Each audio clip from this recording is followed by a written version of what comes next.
Hello everyone, welcome to Rainbow Infinity. Today I'll be reading SilverStar7's Why She Naps in Trees. If you like the reading, be sure to like, comment, and subscribe.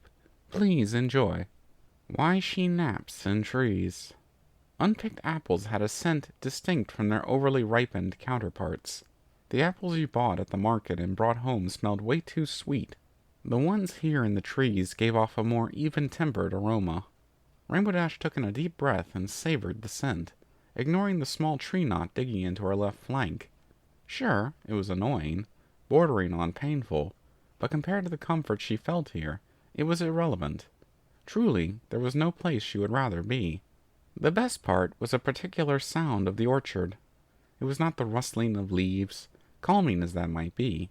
It was not the chirps of the birds, peaceful as they were. The best sound was a trifecta of notes, forming a most glorious melody. A soft grunt, a cracking thud, and a turbulent patter.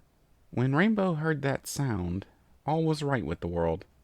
A smile on her face, Rainbow Dash shifted slightly and rested her head on the pillow she had brought.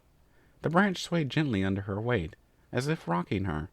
In no time at all, the mare was off to sleep. When Rainbow Dash awoke, she was falling. She didn't have time to unfurl her wings. Instead, with an unceremonious oof, she landed in a small basket and was soon after pelted with freshly felled apples from above. "Sakes alive, Dash! Are you all right?" The Pegasus looked in the direction of the voice. With blurred vision, but she made out an orange figure with a golden mane and Stetson hat.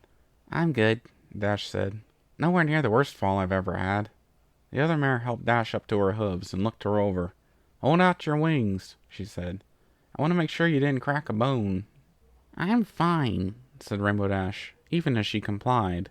Her wings unfurled and her friend looked them over. Applejack's hoofs were rough from years of hard work, yet they moved across Dash's wings with care and softness. The Pegasus could feel each bone being checked, every ligament run over. The Earth Pony sighed in relief. "Okay, I don't think you broke nothing." Then her expression changed to annoyance. "Consarn it! If I've told you once, I've told you 1,000 times. When I get in the zone, I don't check to make sure every tree doesn't have a Rainbow Dash waiting to get bucked out of it. It's like running into a construction zone without a hard hat." Rainbow Dash smiled. "A construction zone without a hard hat? That's not much of a countryism." "It ain't no countryism, but it's the truth. One of these days, instead of you dusting yourself off like a pair of work boots, I'm going to be running you off to Ponyville General, and you'll have no one to blame but yourself." "Yeah, well, you're not going to buck this one twice. I think I can go back to napping safely enough." She gave a soft bounce and unfurled her wings to fly back up into the tree, only to realize that her tail had been stepped on, and to suddenly come flopping back to the ground. "Don't you dare, missy. This time was the last time. I'm telling you to skedaddle. No more napping in my trees." "What?" "Skedaddle. You don't gotta go home, but you can't stay here. It's too dangerous." Rainbow Dash's heart rate increased. Even the worst fall she'd ever taken hadn't filled her with the adrenaline and fear that now coursed through her veins. Napping in trees let her experience life in this orchard. What would it mean if she were banished from the singular place she wanted to be most of all? "But, AJ, I've been taking naps here for years. It's not dangerous. I've never even gotten hurt." "Never gotten hurt badly, sure, but you have gotten hurt. You might not think a bump here or a bruise there is a problem, but you don't know what it feels like to be the one doing the hurting to you."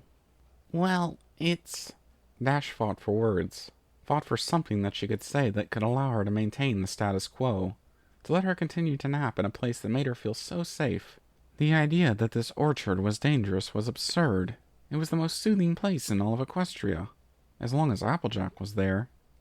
"What is it, Dash?" Applejack exuded annoyance with every syllable. I'm not as comfortable sleeping someplace else," Dash spit out. It was a safe truth. It was a truth that Dash let out in an effort to quiet her heart that was begging her to speak the truth. The dangerous truth. Applejack rolled her eyes. "You can sleep on clouds. You can't tell me that ain't more comfortable than an oddie tree branch. I've been on clouds myself." "But clouds don't have—" Dash bit her tongue. She couldn't do this now. She wasn't ready. Her brain gripped her insides with an iron hook to keep them from pouring out in front of Applejack. She pointed her face at the ground and shut her eyes for fear that something about her expression might give away everything. As Applejack waited for a full response, her demeanor began to slowly change. Her anger calmed as she saw Dash begin to shake with nerves. Her frustration melted as she saw the beads of sweat forming on her friend's brow. "Sugar Cube, what's wrong?" It was a voice so gentle, so honest, so willing to drop everything to take care of some pony she cared about. It perfectly struck Rainbow's defenses. The voice made her feel so safe. The pony who spoke made her feel so secure. Dash looked up and locked eyes with Applejack. Why was she so afraid? When she was in the orchard with Applejack, all was so right with the world. "AJ," she said, "clouds don't have you." Thank you for listening in. I hope you enjoyed the reading. Until next time, stay tuned.